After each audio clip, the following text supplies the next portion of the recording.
Dear Martin Scorsese, my name is Márcio Salem from Cinema com Crítica from Brazil. Congratulations for your well-deserved Honorary Golden Bear Award. I'm nervous, sorry. You are a paramount of movie making, and it's our privilege to appreciate your work. Thank you very much.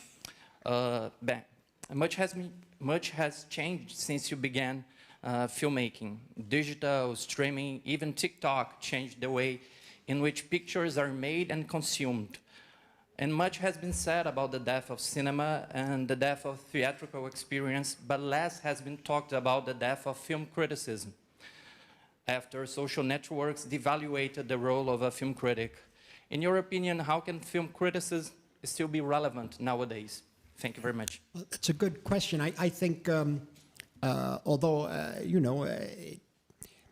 criticism exists only in the shadow of the art that's created, Without that, there can be nothing. And so we take the risks, and we have to take the further risk of being evaluated critically. One important thing is critics with an original point of view, or at least a sense of focus, and the word curating comes to mind.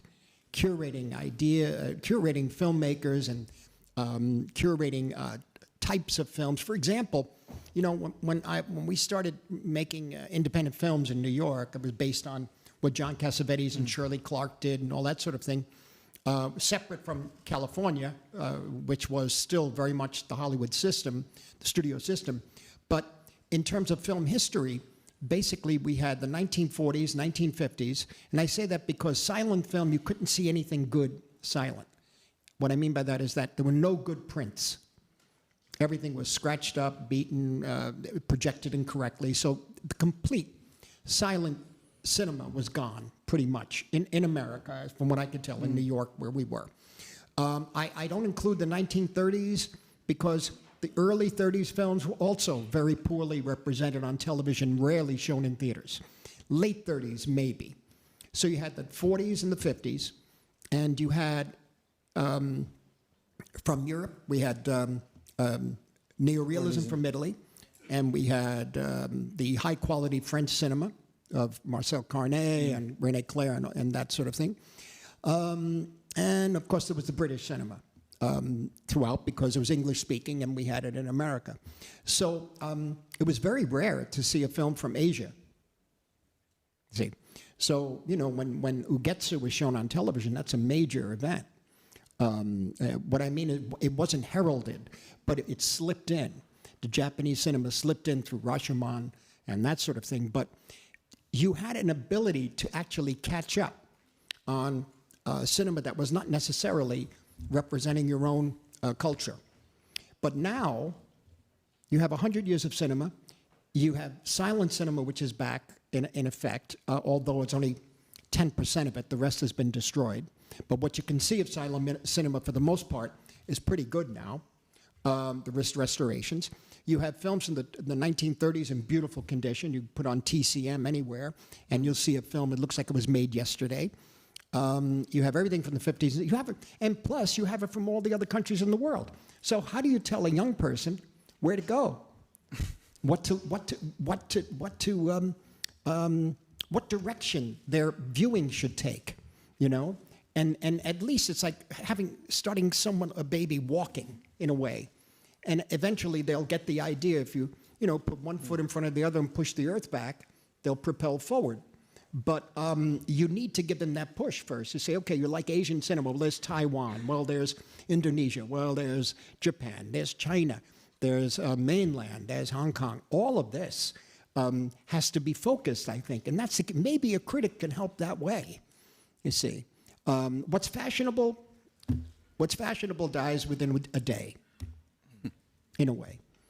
Something else, the value's got to be stronger for you to look at a film 10, 20 years later and say, oh my God, that's still as powerful. Why is that? We don't know.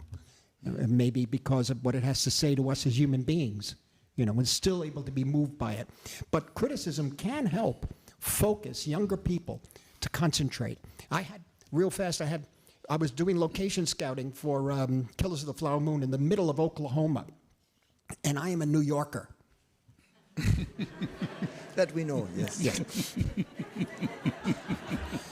In the middle of Oklahoma is just as it sounds. It's a beautiful place, but I'm in the middle of wide prairies and sky, and there was this house, and we went to this house to look for location scouting, possibly utilizing this person's house, and she was very nice. She was an artist, and she was living in this, two-family house, whatever, a small farmhouse, and she had a son who was about 20 years old. And we were walking through the house. I'm saying, I'm not sure if this is right. I have to look at pictures of the original one. This is 2 years before the film was made. And towards the end of the visit, it was very hot, I remember. The young man asked his mother if we could have a picture taken. She said, do you mind, my son? He likes movies. I said, fine. So we have a picture. And the boy leans into me and says, leans towards me and says, you help distribute Wojciech House's The Hourglass Sanatorium? I said, yes. We're in the middle of nowhere. He said, oh, I love that film. I said, and have you seen Ashes and Diamonds? Have you seen, oh, yes, I've seen Ashes and Diamonds. We got all the Polish films. And he said, oh, his mother said, oh, he does this. He and his brother just go there and they bring these films back and they watch them all night. Yeah, amazing. And you never know where it goes. Okay.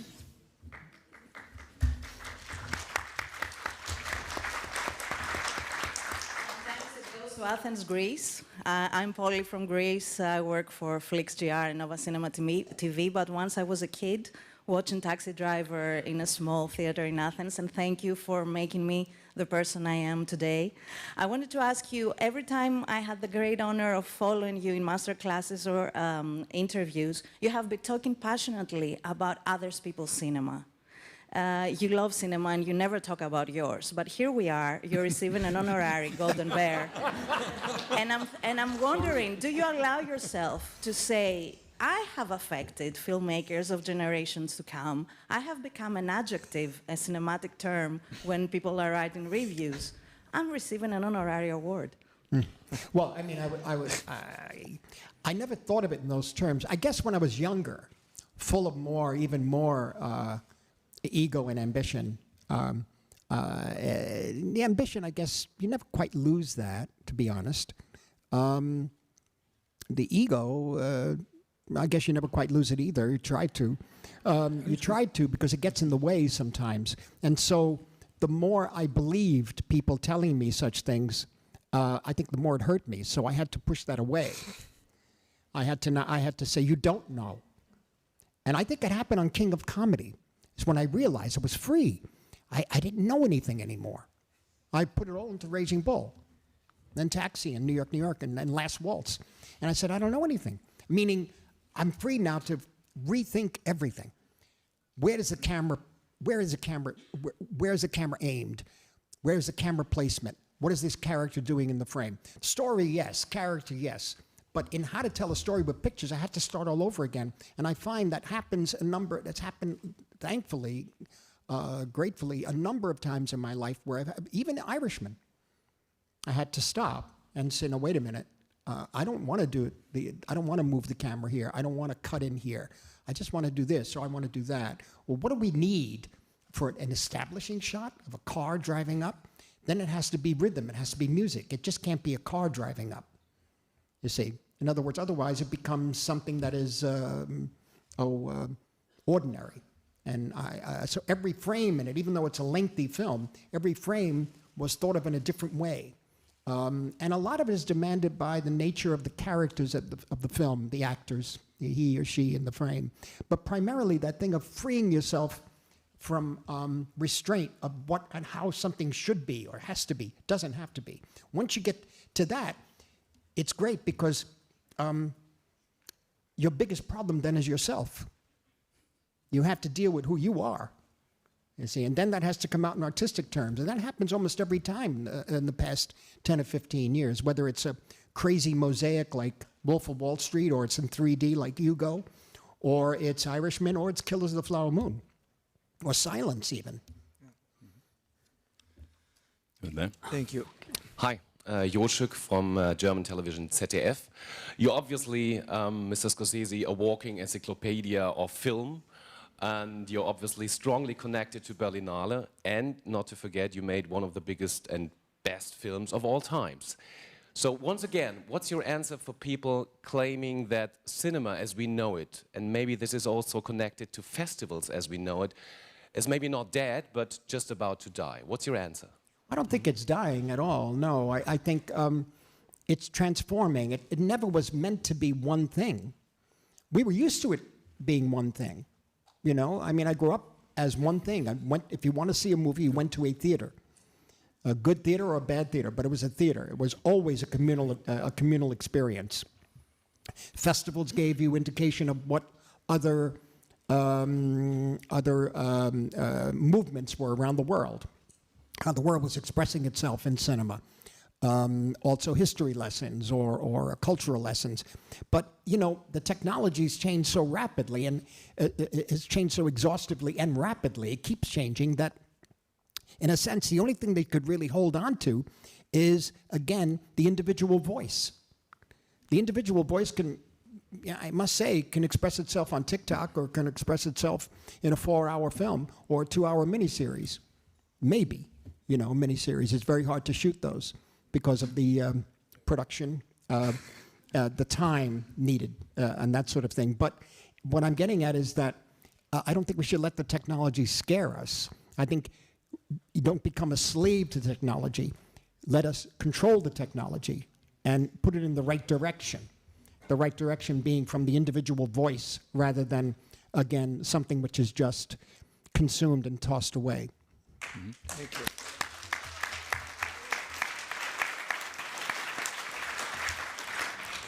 Okay. Hi, Martin. I'm 21 years old. My name is Lazar Krisimov from one of the most corrupted countries, Bulgaria, in Europe. In Bulgaria, we have, no, it's true, it's not funny. In Bulgaria, we don't have, you know, the politicians aren't so interested in you, in the Berlinale. They gave me only like 5 or 10 minutes in the private national radio. I'm from Derek Radio Bulgaria. And my question is the following. Because this scene, I think, when Jack Nicholson's character says this ain't reality TV, is the most poignant scene in The Departed, in the movie. And can I do an improvisation and then I'll tell you the question? Because I can do a perfect Nicholson, only 10 seconds. The line, there's like 3 lines. Yeah. Are you saying, was it improvised, the scene? Yeah, but I can do the scene and You then can do the whole scene. You want to do the scene? Yeah. You want to do the scene? Yeah. Go. Yeah, but it's really good. Yeah, go. Okay. Go. You will allow it? Yeah, yeah, sure. Okay. Sorry. What do you got? When I tell you to them the body in the marsh, you dump them in the marsh. Not from a John Hancock bar where a guy has to get a fucking blowjob. That's right. Don't laugh. This ain't reality TV. That's right.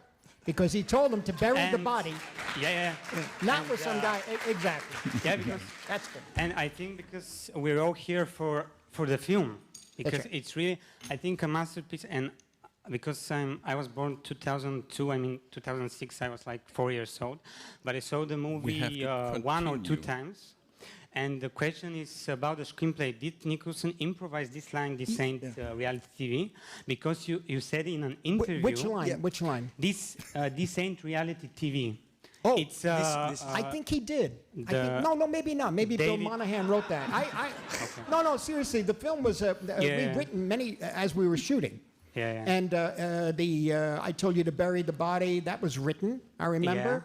But- This scene where he says, "I smelled a rat," and that scene, some of that was Okay, improvised, and okay. certainly the gun was improvised. But because that's the question, is it a metaphor for you? Because you said it in an interview, the line "This ain't reality TV," that it's a metaphor for the whole movie. That it's not like some cheap crime thriller, but it's like an Oscar-worthy performance, not only for Nicholson, but for the whole film. And he didn't win that Oscar. And No, I know, I know. Okay, thank you. I know he didn't win. I know. No, thank you. We experimented a great deal on with each scene in that film. Even in Killers of the Flower Moon, same thing. We kept working on the script as we were shooting. So very much so, even more so on Departed. And that character of Nicholson is based on somebody I remember growing up. Thanks for the performance. We go back to questions. This is Mark Harapetian, founder and publisher of the film magazine Spirit, the Smile and the Storm. Since his 16th living year I do.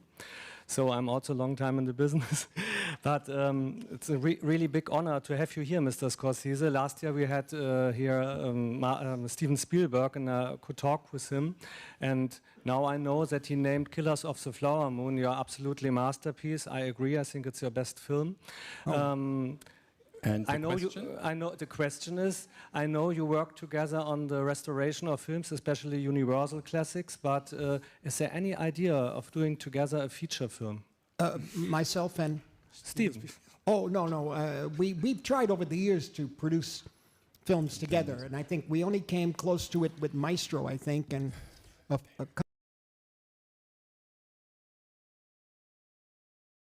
well, that's for sure. Hello, and hello down there, your new project. Yeah, and I watched on your Instagram webpage where you told that sometimes the 30 seconds is much difficult, then make 2 hours or maybe 4 hours for Killers of the Flower Moon. And you told that sometimes the 30 seconds is life. Can you share us and can you tell us which one was the best 30 seconds in your life? Thank you. And I'm from Georgia, and we are invited together, you, and we are waiting in Georgia. Thank you. You mean which... best 30 seconds of my life.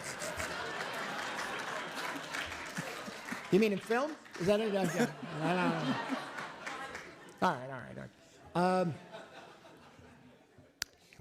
Well, I mean, I think actually it was a 30-second spot I did for, it was the first time, I think, for Giorgio Armani back in 1980s, a black and white one that Nestor Almendro shot. And I thought it was a boy and a girl in a bedroom talking and learning each other's language. And I thought it was very sweet. And that's when I realized, too, shots could be on a screen. I should have known it from the Soviet cinema. I should have known that because you could, in 3 perforations, not even 4 perforations, not even 3/4 of a frame sometimes in Eisenstein, that things go by so quickly and it stays in your brain forever. And I should have realized that. I tried to do it. I think I was able to do it sometimes, but I really learned it in doing this, quote, commercial, unquote, because I don't know if it sold anything for Mr. Armani, but we had a good time making the commercial. But the reality was, what's in the frame for how long? And what is it telling us, the viewer? And then if one frame is ambiguous, when that frame is cut to another frame, the 3 frames say something else. I'm talking theoretically, but it's very, very like a piece of music. You know when it's right. You feel, they say, the vibe, the vibe. And I found that the precision that you need, or I should say the discipline that you need to be able to control that frame and the information in that frame is lessened every time. And even in this wild commercial we did about the aliens, that even that was a real workout. That doesn't mean one is undisciplined when shooting a feature. It's just a different form. But it also shows you how powerful the visual image is. I think we are running out of time, but there is one last question. Hi, Mr. Scorsese. This is Carol Guerrero from W Radio. A couple of weeks ago, you were in the Vatican. You met the Pope. So what can you tell us about this meeting and about the next film you're preparing about Jesus? Thank you. Well, I think the possibilities of making a film and the concept of Jesus, the idea of Jesus, really stems from my background growing up in the Lower East Side, my interest in Catholicism, in the priesthood, which really led, I think, ultimately to the film Silence. And that particular film was viewed by the Vatican, and so I met the Pope a couple of times based on that. And he also called for, at one point in a meeting, talked about fresher ways of thinking about the essentials of Christianity, the essentials of it. I'm always interested in that. As far as making a film on it, I'm contemplating it right now. What kind of film, I'm not quite sure, but I want to make something unique and different that could be thought-provoking and I hope also entertaining. I'm not quite sure yet how to go about it, but once we finish our rounds here of promoting the film, maybe I'll get some sleep and then wake up and I'll have this fresh idea of how to do it. But I'm not sure. But the connection has been because of the Jesuit missionaries in Japan in the 17th century, and I believe His Holiness the Pope is a Jesuit. Okay, we do have one last question. Oh. Sorry, but... Mr. Scorsese, I'm so delighted to see you here again, and I'm so lucky to be in the situation that I can talk to you for the second time. When you were here 2008 with the best rock band of the world, with the best live performer of all times, yeah. You made history, and it was one of the most crowded press conferences in the recent history from the Berlinale. The Rolling Stones made a record for months ago after 18 years pause. Talking about your future works, do you consider making another film with the Rolling Stones? And if not, can you at least guarantee to keep up the tradition of putting Gimme Shelter in all of the soundtracks? Well, I'm going to try to put Gimme Shelter in. Remember when Mick Jagger... Remember what he said? He said, yes. Yeah, I couldn't believe it. He was right. He said, Shine a Light is the only film that I have not put Gimme Shelter in. Yes, yes, yes, yes. I'm telling you, I had some dental work done recently, and they put me out for it. I was, under. And apparently the dentist was listening to Gimme Shelter. It worked. So do you consider making another film with Rolling Stones? I would love to, but who knows? Or you were traumatized with the set list that was given too late to you at the shooting at that time? I'm sorry? The set list was given to you very, very late when you were beginning to shoot the Shine a Light. Remember that you were here? Oh, yes. Theme? Yeah. Were you traumatized? That was kind of a joke. Thank you very much, Mr. Scorsese. Thank you very much. Thank you. Thank you very much. Thank you.